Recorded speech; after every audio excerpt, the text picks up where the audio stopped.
Hello and welcome to Michael and Ivanka's Grand Podcast, a weekly public therapy session of sorts where we dissect a grand pedagogy of human phenomena.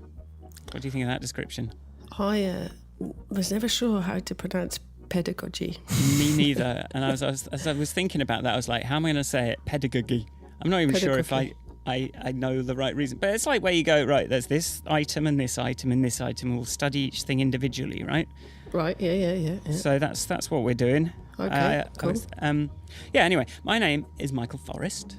And I'm Ivanka Magic. This week, we will be talking about power. Oh, power, you say? Power. Like human power, like human interactions and power relationships between different people. Yeah. And, what sort of thing?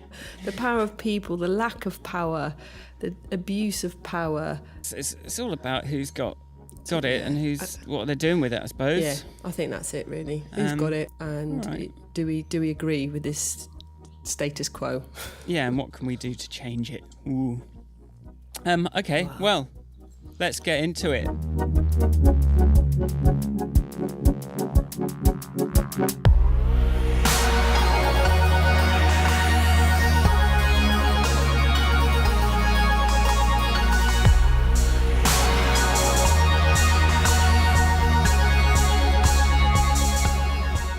I noticed that you're not in Brighton this week, Ivanka. No, what have you been up to? I am on the Croatian island of Brač in Sutivan in a newly renovated house. Reconstituted. Reconstituted, yes. Walls have been smashed, walls have been put up, all sorts of things have happened, and it's a delight. I'm very happy. How much of your time are you planning on spending in this place? As much as possible. Really? Depends how Brexit goes. Just move there and just forget about it. Preparing myself an exit strategy. No, certainly summers, Christmas, make sure the child speaks the lingo, that kind of thing. I see. Might do a year here while she's still little so she can do nursery. Because here they don't go to school till they're 6 or 7. So she could do extra nursery time, which I think is a good thing. I guess there's a lot of this Brexit strategising going on at the moment, but there is. But so there might be different noises this week. No seagulls. These seagulls are smaller and tamer than the ones in Brighton.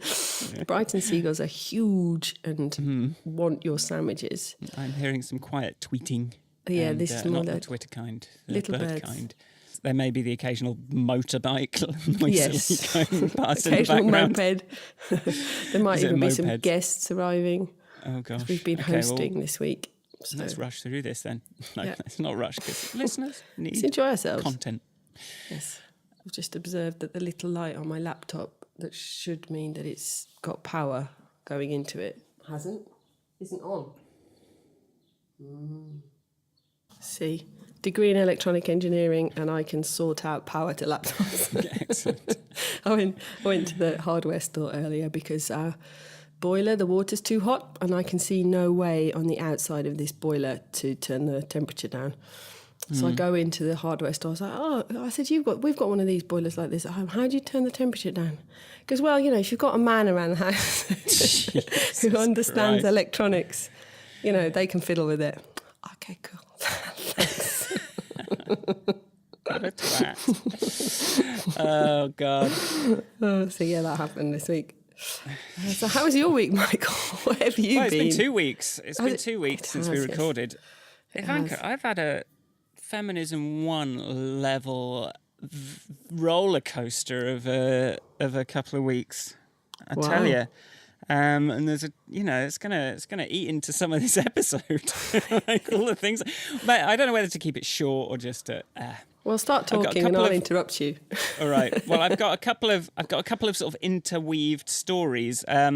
One is we had this holiday booked, so I had 8 days in Greece booked from last Monday to this Tuesday just gone. But the weekend before that, so there's this guy I used to work with ages ago in the public sector, so not in like a sort of computer industry person, but he's a bit of a sort of like entrepreneur type, but maybe not so good with computers.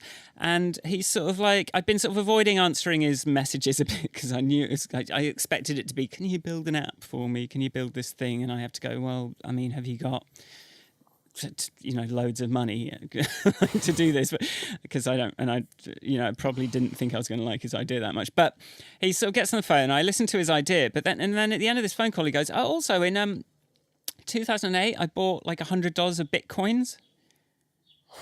Can you help me get them back? I'll give you 10%."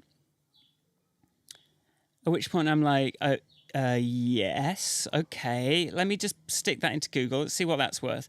And I the first thing I typed, which actually turned out to be a bit of a problem, I sort of put 2008 $100 Bitcoin, and it was like $20 million or something, or like maybe $100 million or something.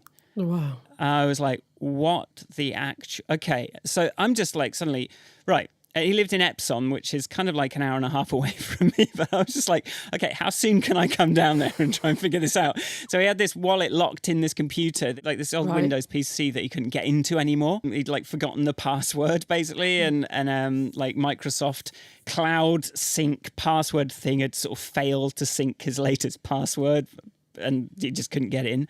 And yeah, he had this thing, and I'm doing the calculations, going, right, if this is that, that's me sorted. I'm kind of saying to myself, like, yeah, so I wouldn't have to work. I'm like, right. I immediately called Sharon and went, listen, like, this is mental. Like, I just don't even, this is nuts. But I can do this if anyone can do this. And like, this is my ship's rolled in just before 40, like a couple of weeks before 40, £1 million. Sounds good. Yeah, I'm like, well, let's ride this as well. So I sort of start like filling shopping baskets on synth websites just to sort of see what I want. Like, what laptop, what computer would I get? What else would I do? I guess I could finally just sort out some, this and that and the other. But it's not really kind of house buying money necessarily. So, but like maybe I can get a studio in central London rather than in Hammersmith, and and I'm sort of like writing all this stuff, and I go down there and I sort of spend a couple of hours like having a crack at it, and I Windows I just know is so insecure. I'd seen a sort of how to hack Windows 95 thing ages ago, and it was like, just click on this accessibility thing and do this, and it just lets you in as an admin. So it was kind of the same thing here. I sort of had to boot from Ubuntu, and just like I found a little video of how to hack Windows, Windows 8, and it's literally just rename the on-screen keyboard accessibility thing to be a command prompt instead, and then it just launches you into a command prompt when you say, let me have an on-screen keyboard, and you're an admin. So I sort of got in that way, managed to get this wallet, but it was just like zero. I was like, but I exported this data file. I was like, I don't know though. Like, I still wasn't convinced. I was like, why has he got this wallet address written down? Like, it's the right address. So it's obviously like something's happened. But when I look at the blockchain, there's never been any transactions on it. So no one's stolen the money. Like, it's just never had any money in it, according to this. So I'm kind of like, but I'm just thinking, right, I haven't let it go. But then the next day I'm going on holiday. So I sort of have a day at work, and I sort of managed to like find this Python script that like lets you kind of convert the wallet format into a format that you can kind of read and see what's going on in there. And I managed to extract that, and that was like one of those moments like, I'm in. I'm into the wallet. I can see it. I can see all the private keys, and I can get the money out if there is any. And I'd literally just like slyly just kind of taken a copy of the wallet file, because I was like, I can't, even though this means I technically, if there's money in this, I've got it now. He'll get his 90, I'm not going to fuck him about. So I snuck it off, managed to get into it, but it still said just like 0, 0, 0. And then that night, I had to go on holiday. And so then this is the other part of the adventure. It was Monday night. We had a flight at like 5 a.m. the next morning. Booked, so we decided, but it's from Stansted, which is a bit of a trek. So we decided, and there's no trains in the middle of the night. So we decided to get on book a hotel the night before, and we were like having a very relaxed little kind of jaunt, like on the tube, go to Liverpool Street, get on the train. It gets to like we're nearly at Stansted, and I'm like, where's my passport? My passport should be in this pocket. And I've just like checked the pocket that And I'm like, I don't have my passport. It's gone. The first thing I thought, as soon as I didn't see it, I was like, why isn't my like mobile number or email on my freaking passport so that if someone found it, they could just immediately contact me? I just realised there's no way for anyone to contact me and say they found my passport. No. Like, I was just like, how insane is that? I mean, I'm sure a motivated person might have been able to kind of track me down on Facebook. But Christ, like, Yeah. what? It's such an important document. I'm like, why don't I have some sort of like location tracker in this thing? The other infuriating thing about them is if we had IDs, you would have been able to travel on your European, your British identity card. Because all the other Europeans who fly into the UK just need their ID card. They don't have to have their passport. Or I'm not sure that's true of coming into the UK, but certainly across Europe, you just need your ID card, as long as it's an EU one. So there's no backup ID. We've just got passport or nothing. Which is why these poor people with all this Windrush scandal, if you never applied for your passport when you were little, then you've got no passport. You've got no way of proving that you're a citizen. Which, if you don't go on your holidays to Lanzarote or Greece.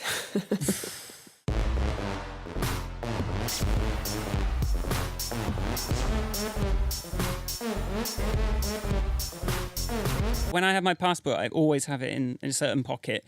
And just for the whole holiday, usually that's just my thing. But these jeans are a bit, I don't know, the jeans, there's a bit sort of hipstery, kind of shallow pocket jeans. I don't know. Is this a front pocket or a rear pocket? It was, I couldn't, I seemed to remember like putting it in my back pocket and going, that's probably not sustainable. We'll address that in a minute once I've taken some rubbish down and done some other things. But then I think I just can't remember.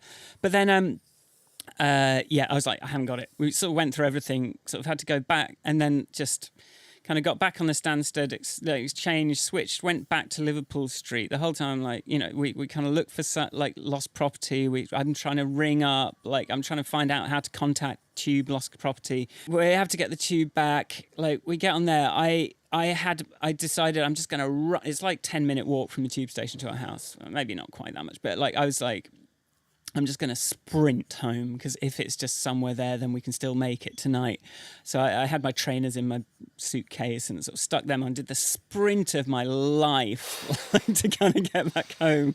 Sort of left Sharon in the Tube station. She sort of was talking to the person like behind the counter there who was like really helpfully like rang every stop on the Circle line that we'd. I kind of ran so hard that like my throat, I kind of messed up my throat from breathing so hard. Like my legs are okay, but my throat was just like sore. And got there, looked everywhere. No, not there. So like looked into how to get a new one. It was like, okay, I've got to go to a post office. So yeah, we sort of had to stay home that night. The next morning, queued at the post office at 8:30 because I was the first person at the post office. Queued, you have to get this paper form. And then like got back home, went to the website to sort of book the appointment, which is like 200 and whatever, 150 quid or whatever. I was like, I'm just doing it, whatever it takes. But like I hesitated the first time, and the appointment that was that day had already gone like within like 20 seconds of me kind of like just going, is this? And then so I booked like the next morning, which was Wednesday, absolutely just beating myself up so much.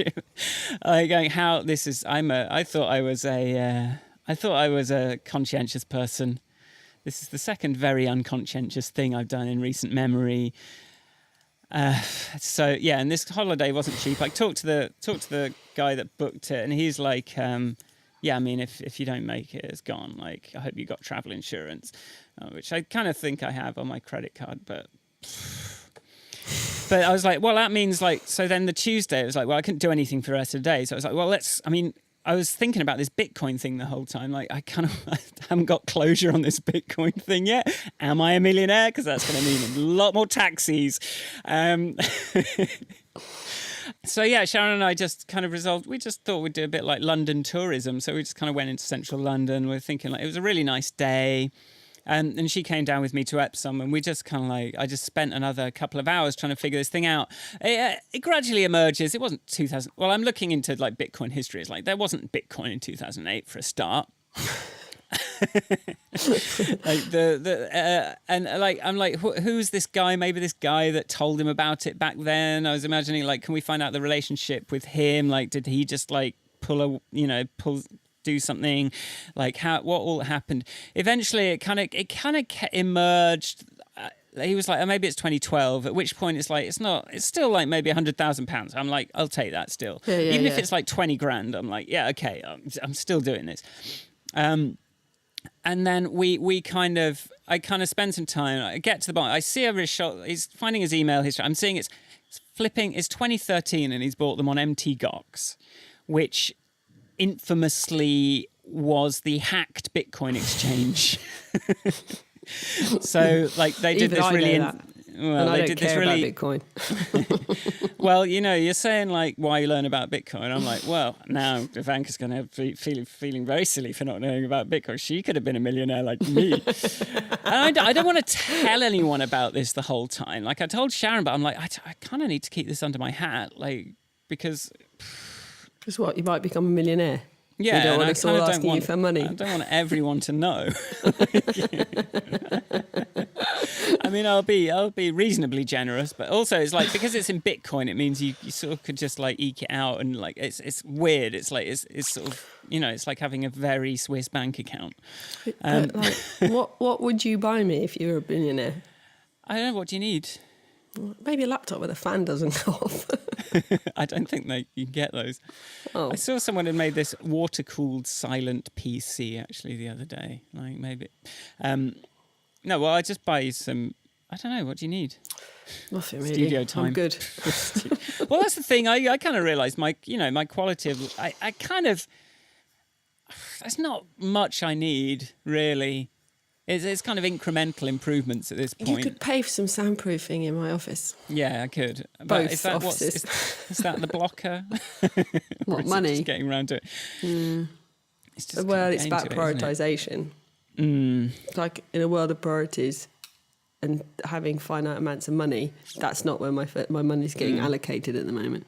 Anyway, sorry, it's annoying as well. Story. No, it's interesting to, like, while we're in this place, like, what would you do with... It's like that lottery... I never have that, like, lottery thing, but it was quite a, like, okay, this I could actually... Right, what would I do? What would be different? Would much be different? Like, my family... It's like annoying with my family because there's so many of them. Like, I've got my immediate, like, 6 siblings and my dad and my stepmom, and, like, if you'd give anything to one, you got to do the same for everyone. Fair. Yeah, and it's sort of like, okay, well, I guess I'd bung them a little bit of, I'd bung them some, like, help them kind of, sort them out. But then I've got to fucking tech support 9 people's Bitcoin wallets, which is... I'm just thinking, I'm kind of doing these calculations. Oh, God. We figure out it was on MT Gox 2013, when basically that's maybe like 5-6 grand now. So I'm like, well, that's 10% is not even really worth my day rate at this point for the time I'm putting into this. So then I'm like, I think you had the wallet. I think you made your wallet on your computer. You saw the balance in the MT Gox account, but you never actually transferred it into your wallet.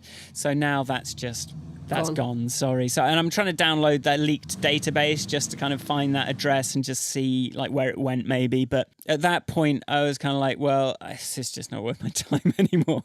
And I was a bit angry with him for being a bit disingenuous with me, because I think he deliberately didn't mention MT Gox, because he was like, well, if I said that you wouldn't have come. I was like, well, like, also, if I'd known the actual year that you bought them, that might have been a bit more honest of you, rather than kind of implying that it was like millions of pounds. But it was definitely a worthwhile exercise, and it meant that I was like, okay, well, that's that mystery solved, because there was just these things that didn't add up. But yeah, so I'm not a millionaire, unfortunately. But I've learned a lot more about the blockchain and wallet address formats and the history. I found a really good history of Bitcoin prices Wikipedia page, which I'll link people. I'll put on the thing. It's and really also how to hack a Windows PC. Oh, well, you just Google how to hack a Windows 8 PC, and there's a video of someone showing you how to do it. Like, I had to use a bit. I didn't have a Windows installed, so I used an Ubuntu boot disk and kind of did it that way. But like it's not rocket science. You don't even feel clever. But still, I don't know if I'm going on this holiday. So like the next morning, I got this sort of 9:45 appointment. I belt it. I kind of left it a bit long before that. I realized I needed to get like someone that I'd known for. It was like someone you'd known for more than 2 years has to sign the back of your passport photo and say it's you, but it has to be a professional. It has to be. And I'm like, who's that going to be? And luckily, a friend of mine that I've known for ages happened to be like in his. Like working from home that day in Shoreditch, so we just went up to visit him, and he kind of signed it off because I haven't worked. I think usually you just get someone from work to do it, but I haven't worked anywhere long enough to kind of have a long enough relationship with anyone there for it to be a thing. But we kind of ticked all the boxes, got all the things done. I got there. I'd left it a bit long, so that was a bike ride of like my life as well, kind of going from home to like Victoria, and basically just had this just emotional. I've got this thing. They say, well, it's 7 days if you lost the passport. I'm like, and she goes, can you forward me the flight information? I was like, I sent it, and she's like, oh, well, this was yesterday. Like we might be able to speed it up if you've got a flight booked. If you had a flight to catch. Oh, okay. And I was like, well, I mean, I could just book a flight now and then I would have a flight to catch. And she was like, well, we don't recommend that. I was like, well, I'm going to do that, and then I'm going to be able to tick that bureaucratic box. And just, so she was like, she sort of let me just kind of go away and like on my phone, like really quickly get on the website and like book flights. So the next one, so that's another like risky bit of money shelled out.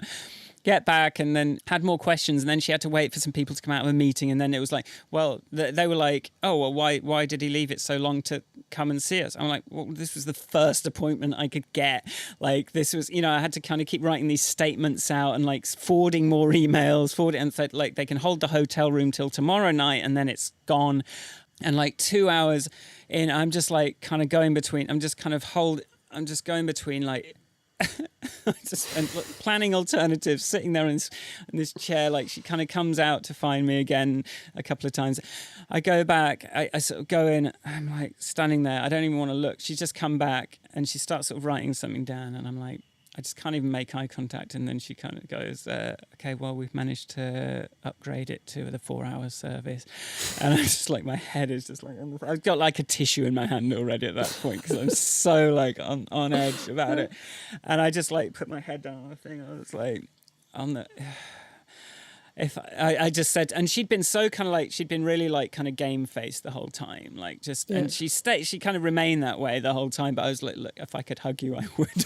She was like, oh, and she said to me, look, like all the emotions you're feeling, I'm feeling them too. It's just like, but the whole time I was kind of remembering our conversation about like, that thing when a bureaucrat manages to do something for you. I was like, I want to make that happen. I didn't snap. I didn't show like frustration. I was just like, kindness, I'll do everything you need. I'm going to just be the model of a flipping citizen here and just do absolutely everything possible. And it just like, and it just came through. And I was like, and the flights were booked, and we were just like, and then we flew out the next morning. We sort of stayed up and just kind of got on the early, because it was still like a 5 a.m. flight from Gatwick this time, and we just stayed up and just went out and just got to the hotel, and they were like, oh, you made it. And we had the room with the sea view still, and we and just got to kind of do that beach package holiday thing with the thing, and we made it. And I was like, anything, I don't even care if it rains the whole time at this point, like just anything is going to just be amazing after that experience. So and hopefully I can claim some back on travelling. We had to spend like 130 euros just to get from the airport, because there was no sort of coach service that day from the company that we booked it with. But like, it was just, we did it. We spent a few days. We went to the gym every day to burn some calories, like an hour of calorie burning, so I could just eat all the puddings.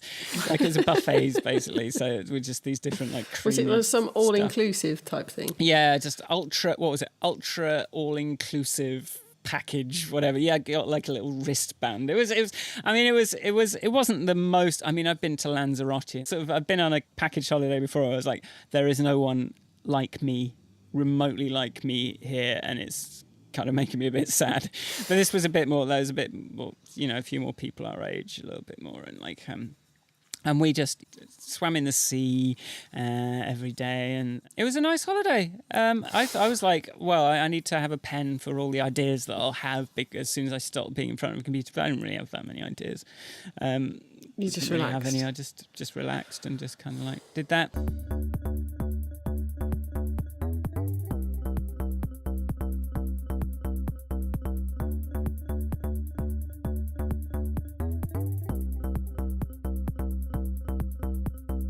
So I came back from that a couple of days ago and we did it. But I'm not a millionaire. But, lots of adventures had. Was that an interesting story? You didn't have any? I think, well, I'm about to pick up on a few items in your story. Oh, my goodness. 1, losing your passport, Michael. I know. I know. Can you flip it? Like you had one job, Michael, to go on this holiday. But I'm pretty sure someone took it.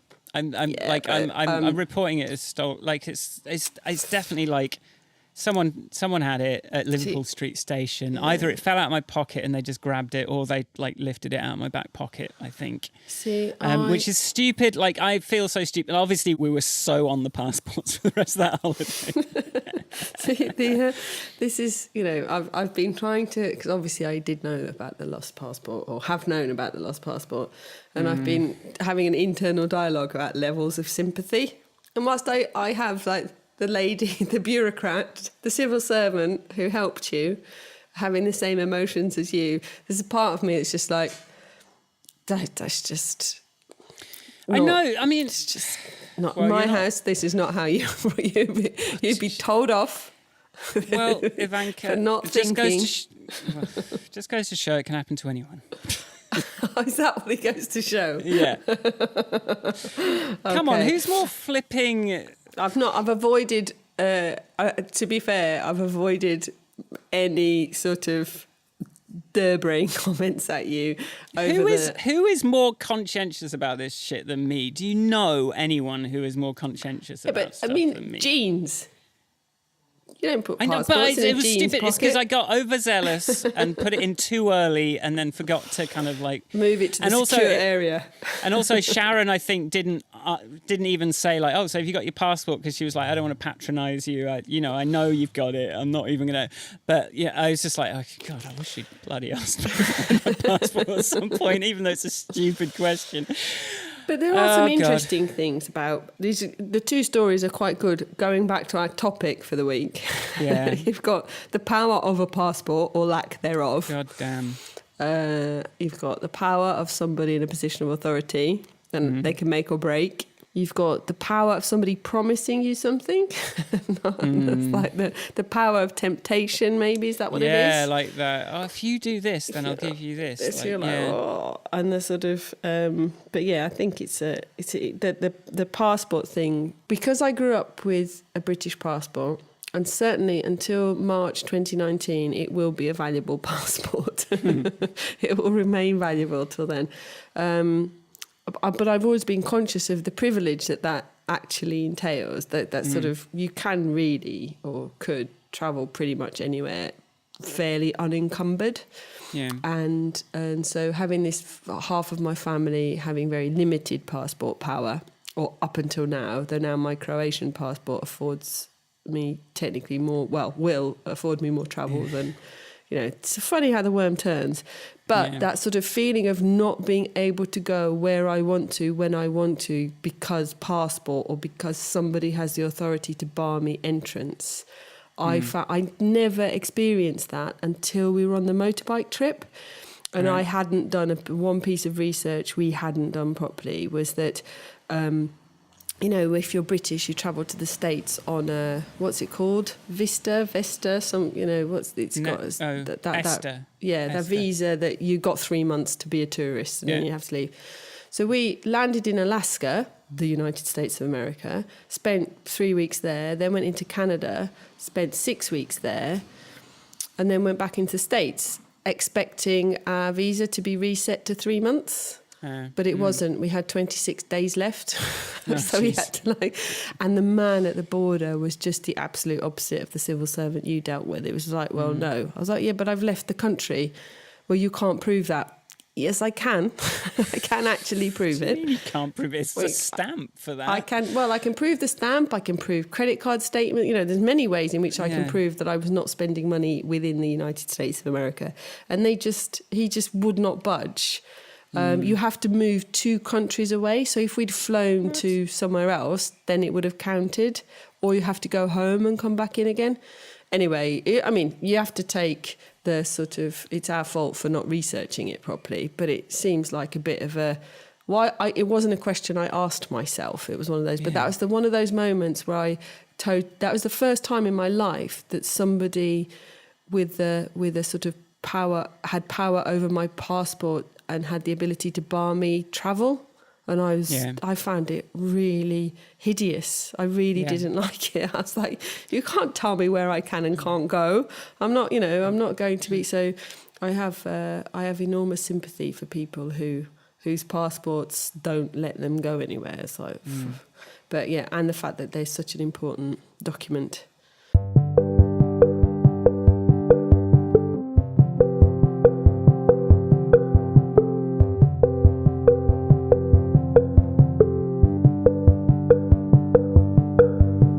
Any other I told you so's you want to say to me? No. That's not an I told you so. That's any other. That's just head like shaking. You not twat. Sure if I feel. every time I said to Sharon, like I feel so stupid, and she was like, Did she just say wouldn't good? let me? She wouldn't let me. She was like, it wasn't your fault. You didn't do it on purpose. Like, so she just wouldn't let me feel like beat myself up at all. And I was like, okay, you're the best. And actually, like it just really showed us, I think, how strong our relationship is under pressure as well. Like there wasn't a moment of like antagonism or blame or kind of it was just like we worked together and we just figured it out and we just did it and we succeeded and we went on holiday and we had a good time. That's good. Nice bit of a team, Michael and Sharon. Well done. Yeah. So that's good then. Okay, I'll let you off.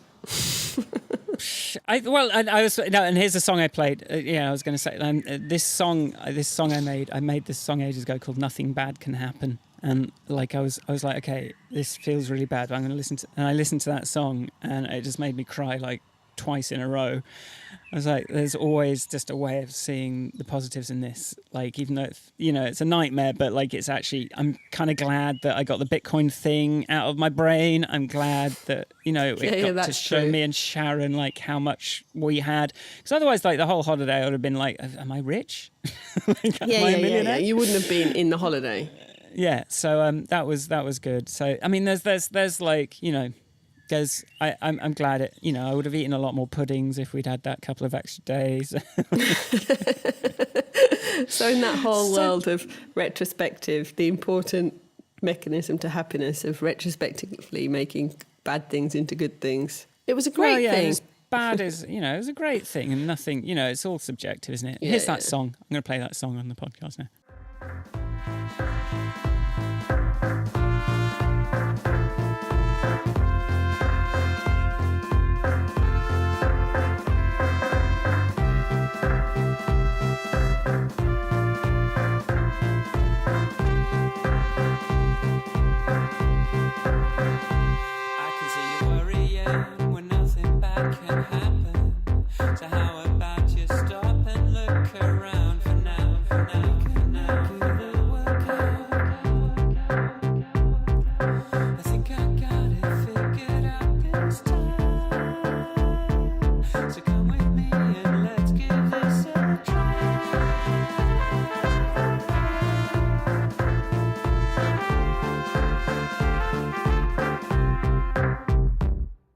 So power, I'm just not quite sure what power is. Like we talk about it all the time, but is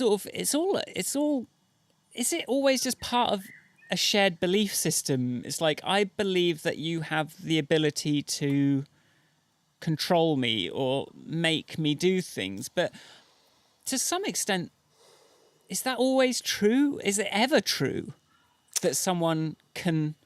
Of course it is. Like they can stop you moving, doing something or going to a country, they can stop you. It's very much like a human relation thing that's that is predicated on the belief, on a mutual shared belief that one person has more authority than the other person, or can make the other person do things, or can stop the other person doing things.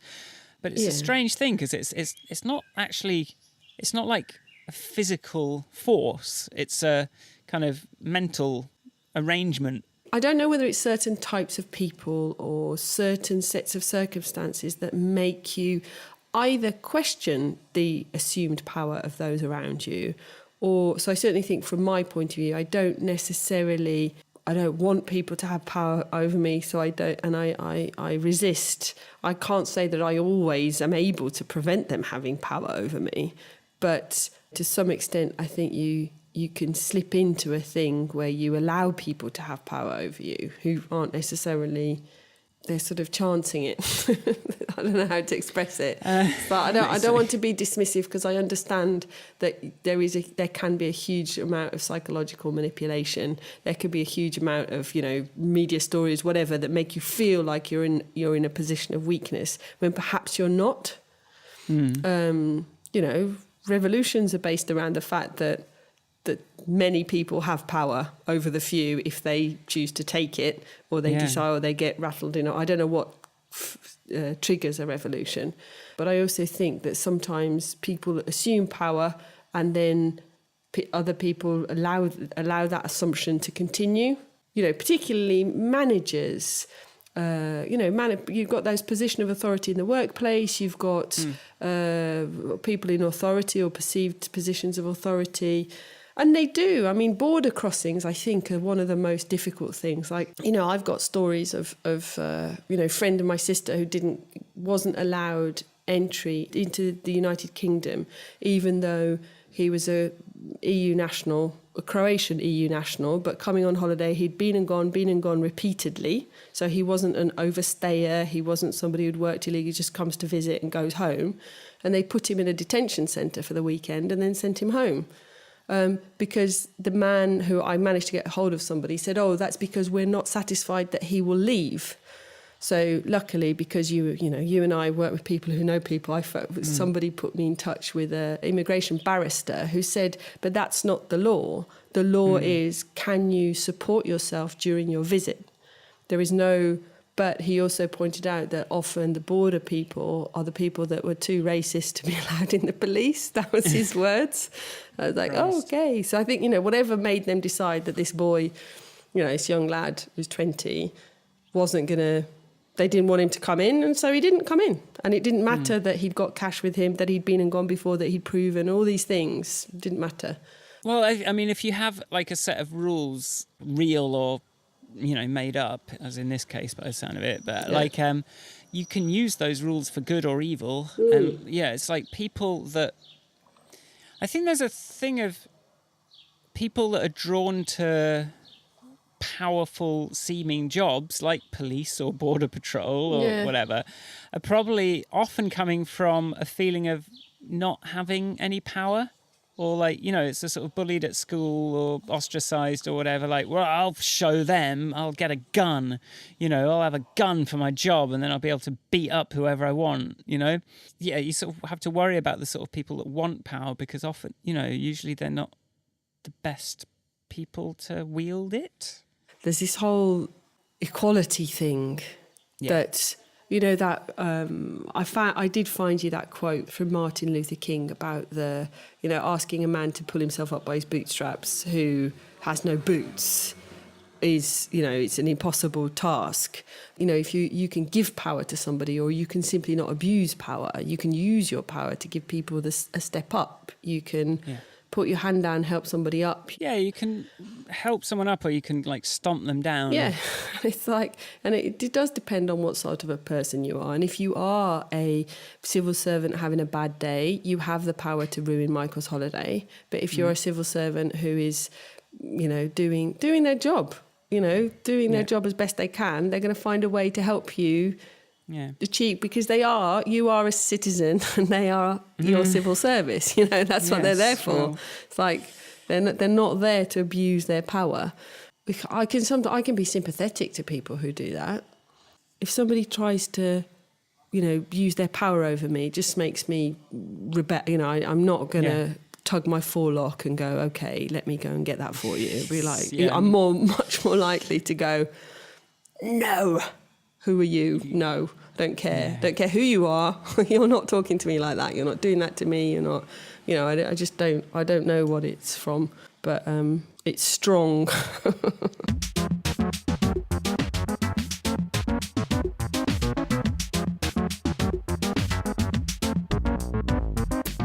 I feel like American culture, like in the workplace, has a lot more sort of casual kind of, you have to do this because it's your job, kind of like, well, I'm saying you have to do this, so you have to do it, kind of thing. And like that manifested back sort of at the agency we used to work at as like one of the, and I sort of chalked it up to a bit of Americanness on this person's part. It was kind of like the PR person for the whole company, and I was doing the company website basically and trying to get that live. It was this whole urgent project, but it was like someone ringing me up like 8 o'clock when I'd gone home for the day. I was finished and going, you've got to come back in now and fix something. I'm like, who the fuck are you? No, that's not how this works. You offer me an incentive. You ask me, you say, okay, well, you don't just tell me because you're the manager that I have to come into work now, which I would never do. Like I went back in, but then there was an email copying in the CEO kind of going, you do not get to do that. And I will not, I will not stay around. This is not acceptable behavior. So, and it's one of those, I got away with that email, but I'm just not scared of like, I was like, no. I mean, if you think that that's something that's part of my job, goodbye. Yeah. But I think that's that same thing you were referring to with your passport officer person, where you decided to be, I decided to be the kindest, most understanding. I'll do whatever you need me to do and nice. But if I need somebody to come back into work at 8 o'clock in the evening, I'm going to be approaching it as though they have every right to say no. Yeah. Which they do. Yeah. It's like, you can't fire me for not coming in after hours. You can rely on my professionalism and my kindness and my conscientiousness and my sense of responsibility, but you can't order me. And I think that's that weird, like, people don't understand power. Yeah, this isn't the military. Like, no. And I don't want to make cultural generalizations, but North America, I've had it with a couple of people that have come from there.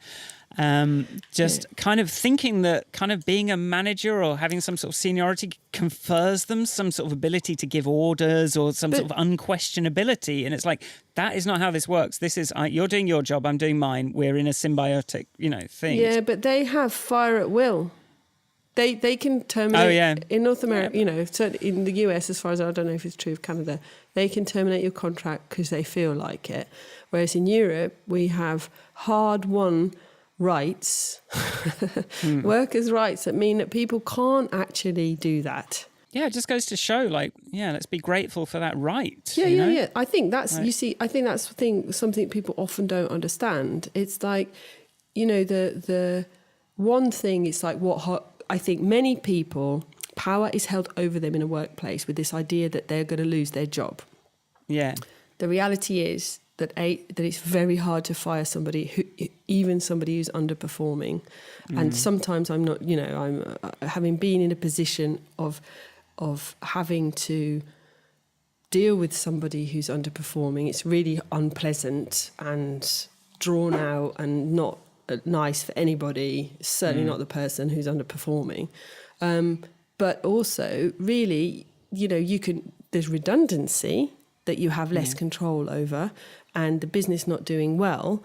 But these are things that you are partially responsible for. You can contribute to the profitability of a company within reason if you're part of the company. If you're doing your job well and the company does well, great. But there's this kind of illusion that there is such thing as a safe job. But it's not an overnight firing. If there's a redundancy, you're going to get some notice no matter what. Yeah.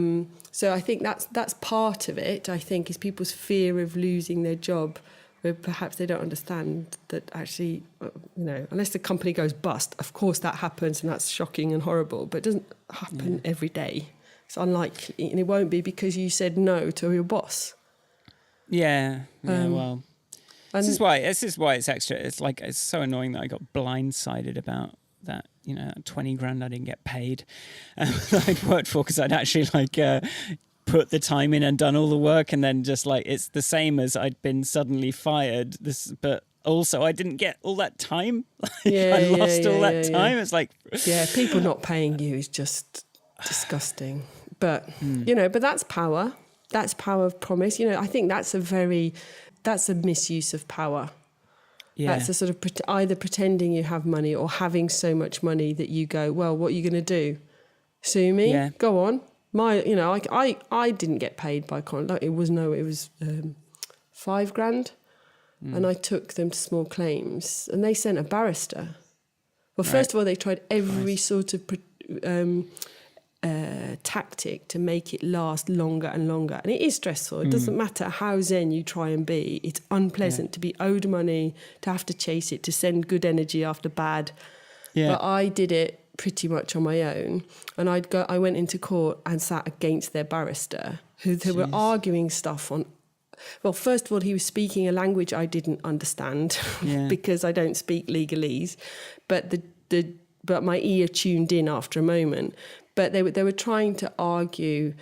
It's not that complicated, but they were trying to use technical arguments, and I'm like, you don't know. You might know the law, mate, but I can explain what we were doing. It's quite a fun long story for beers, but and after, because I kind of won my round, but they just kept doing protracting and extending because he could afford to. Because the guy, if he'd paid me, he'd have had to pay other people. And it was a bit like that. I was like but on the way out, the barrister gave me his card, said, if you're ever considering a career in law, get in touch. I was like, well. But that's, that's two people trying to, the man with all the money who was, at point of principle, didn't want to pay his startup that he'd promised money to, and then using experts who refuse to adjust their language. The judge, I have a great deal of faith in the British legal system based on that experience, because the judge translated it for me. He helped me tune in so that then I could be an active participant in the conversation. It's when you start referencing. They're referencing, and then they go, yes, Your Honour. And the way that sentences are constructed are different to normal speak. So it's like, that's a kind of power, I suppose, isn't it? Totally. Yeah, your own language. I remember someone talking about the power of order words, and order words being things like can be things like please as well, like things where you're trying to get someone to do something, and you use certain types of language that kind of will, and it's not you do this or I will beat you up necessarily. There's a lot of types of language that are all around just sort of is it manipulation, or is it just we're all one of the things that struck me the first time I went to South Africa it's probably getting on for 20 years ago. God, I'm getting old. And it's post-apartheid. Bearing in mind, so I'd grown up in a house where my grandpa used to collect money for the ANC. He had, he'd have black students come over from South Africa to help with them pharmacy qualifications, blah blah blah. Apartheid, boil on the bum of humanity, blah blah blah. But anyway, I was invited, a boyfriend at the time was working there, so we got this trip out to visit him in Cape Town. And, we stayed in this lovely B&B, and it was all quite lovely. And the woman who was serving our breakfast was black, and when she asked me what I wanted, she would say, "What toast must I make for you?" And I was like, okay. Must? It's like, you don't must do nothing, love. It's all right. Okay. It's just that use of a word that really stuck with me and jarred with me, because it's such a... And she was very, very pleasant. She wasn't using it to sort of make a point. That was just the way she was speaking. And I was like, oh my God. A guy I used to be in a band with put it as the cop in your head is like, you know, the voice of authority, of imagined authority in your head is so much more powerful than any external. Yeah, like if you yeah, just had yeah. this trained expectation that you just internalize other people's power over you to such an extent that you're just kind of like, and we've got to kind of train people out of that. We've got to kind of break people out of that. Well, Sharon had a job interview this morning, and I mean, she sounds like she's done well at it. But and I have to. It's that conversation about they are not the people in power here. You both have power. You're doing something for each other, and as long as you remember that they don't have like more power just because they've got a job.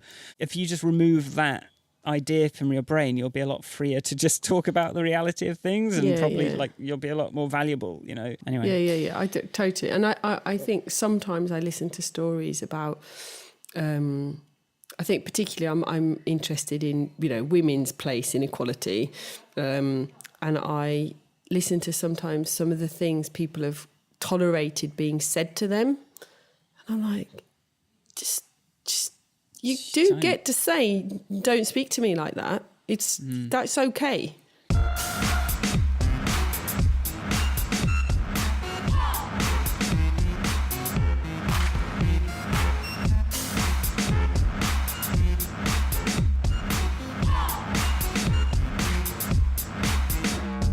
We sort of dismissed physical power in the beginning. And there is a thing where if somebody's bigger and stronger than you physically, there is a certain power that they have over you, no matter what. Doesn't matter anything, nothing else is as important as that, really. It's the annoying thing about Trump. He's quite big, isn't he? Is he? He's like quite a big human being. I think that's got him a long way as a much big as anything unit. Else. I think, you know, there is something about physical presence and power. But that aside, so I can totally understand that if you are in, you know, I've been in a car with somebody who was a manager, and we were on our way to a meeting, and he said something wildly inappropriate. And I commented back to him, but I didn't get confrontational because I was in a car with him and he was driving. So, you know, you can kind of go, no. But in that situation, I'm not going to be, don't speak to me like this, because you don't know where he's going to go. There's a physical power. And that's a real abuse of that situation, isn't it? It's like. But I did get him later. Well, good. Because I wrote a letter. Sometimes you don't get another chance, and that's the ones you regret. But like, it's those. But it's that sometimes you just don't want to kind of like start some, you know, if you sit down next to someone on a plane, it's kind of a bit of an abuse of the captive audience to like start some sort of conversation, you know, or a lift, or like any kind of like captive audience or somewhere where someone can't escape. It's really kind of like, I'm not the sort of person I don't feel good about kind of putting someone in that situation if they didn't want to talk to me, or then they're kind of stuck with me, and that's just not fair, is it? No, and it's, I think that's the same of like picking difficult topics or saying something difficult to somebody in a place where they're trapped is not cool. If you can have a conversation with a difficult conversation, you have it where they can get up and leave, or they can go, sorry, I'm just going to change seats, or bye. But exactly. I think it's I think in the one thing that was interesting in this particular scenario of this guy was that at the time, even though I was a developer, I was a member of a union, and not because anyone else was at the company I was working for, more because my grandpa insisted that everyone needed to be a union member. But then I was able to phone them up and go, what do I do? This guy said this thing, what do I do? And the union rep he said to me, which has stuck with me, and I've given this advice to other people since. It's like, look, I know what he did wasn't, you know, physically you're not hurt, but it's weighing on your mind. That's why you phoned me. You need to do something about it, even if it's simply writing a letter to the management. Otherwise, it will sit with you. You don't have to take him to tribunal. You don't have to do anything that makes you uncomfortable and makes you feel like you're disrupting. But write a letter at least for your own mental health. And I did. Right. I just wrote a letter. I was like, you know, I'm not taking him to tribunal. I'm not having a go at him for, you know, inappropriate behaviour in the workplace. But you need to know that this man did this thing. So if it happens again, that you can, you know, it won't be the first time. So, and then now it's stayed with me as a victory, not as a failure. Do you know if that makes any sense? Yeah, that makes sense.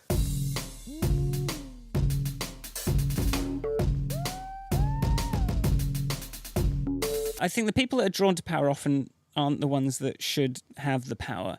But I also think it's very hard to get away from this thing of when you have power, I think it's hard for it not to start corrupting you, or it's hard to kind of remain principled.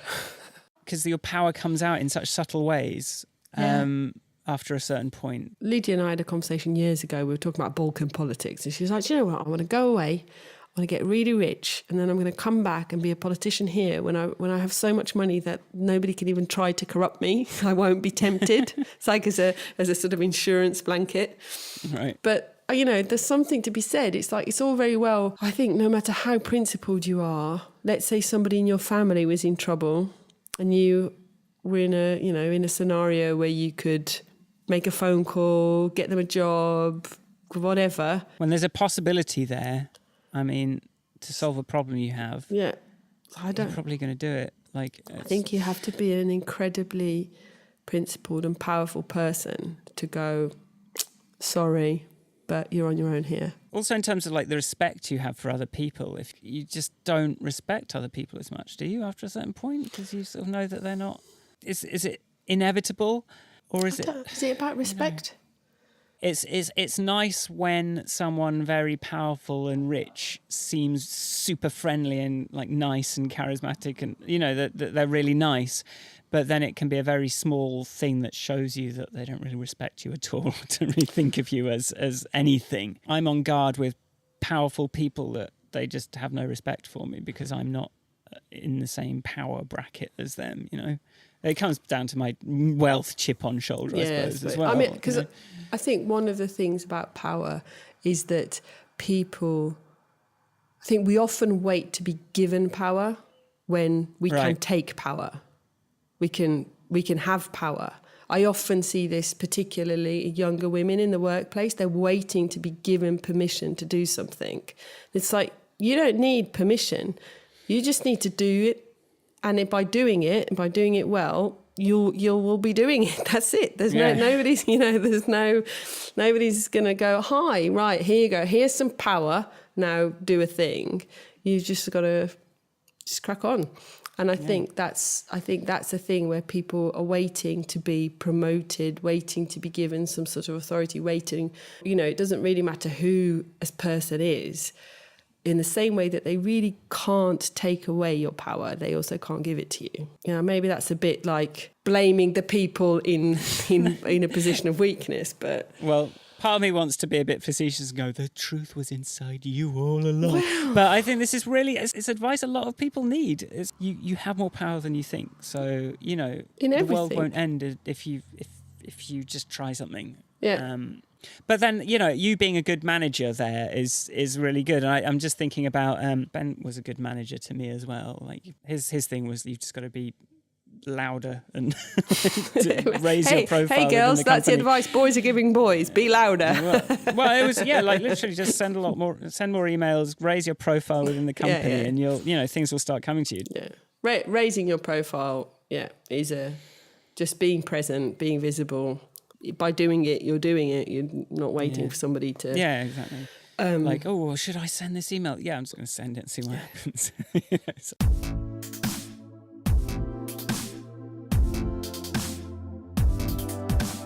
If we're talking about pedagogies, now what are the different types of power? Like money is the thing, media and fame, gives you an amount of power. Being in a sort of a government position, like a policeman or an army man, that's what I call them. You've got the power to kill people. That there's that sort of like physical power. Yeah. And then I suppose there is sort of sexual power. Like that's a different kind of thing. Like that's something that can be used and for better or worse. And then like power of language. I think something I wrote down was like the power you have in your own family. And I sort of think about the kind of an ogre I have been to my younger children, my younger Your younger siblings, children. my younger children. There's a Freudian slip if I ever heard one. My children. I mean, in a way, I Yeah. did kind of take responsibility for them. It was God, that's interesting. But yeah, I wasn't a good dad as an 8-year-old.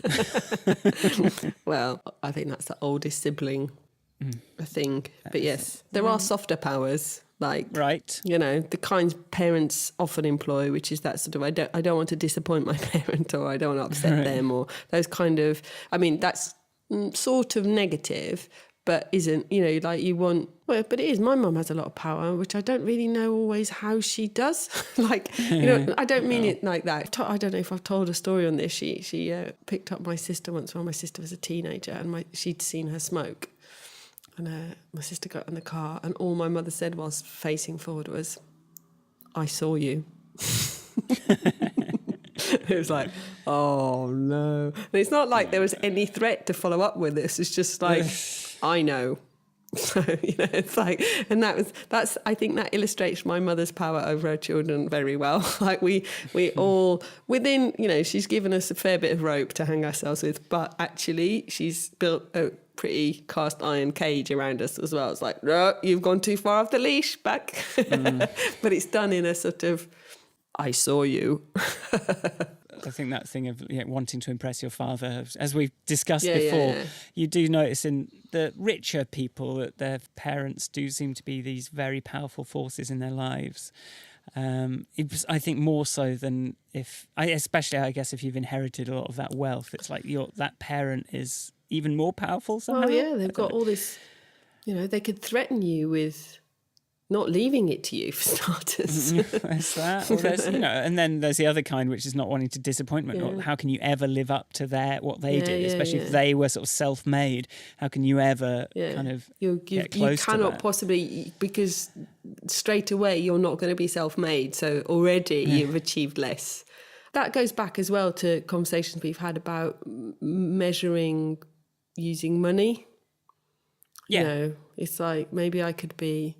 If I was, Bill Gates's offspring, maybe I could just do something amazing with the small... I mean, he has famously done this thing where he doesn't leave his children, or isn't giving his children loads of money, but he's probably still giving them enough. But they could, given the megaphone that they could undoubtedly get in terms of that media voice power, maybe they could do something, like there's different ways to not compete directly, but take the footstool they've given you and do something amazing with it that's not about making money. Yeah. But then Melinda and Bill Gates are a bit of I wouldn't want to be their child. Well, they've given loads of billions of dollars to charity. They've made billions of dollars. I think there's also a paradox of choice, isn't there, when you have too much power, when you have too much money and power. It's like, you're still only one person. Like, you still only have one life. You still only have, So, yeah, it's tricky. Yeah, tricky.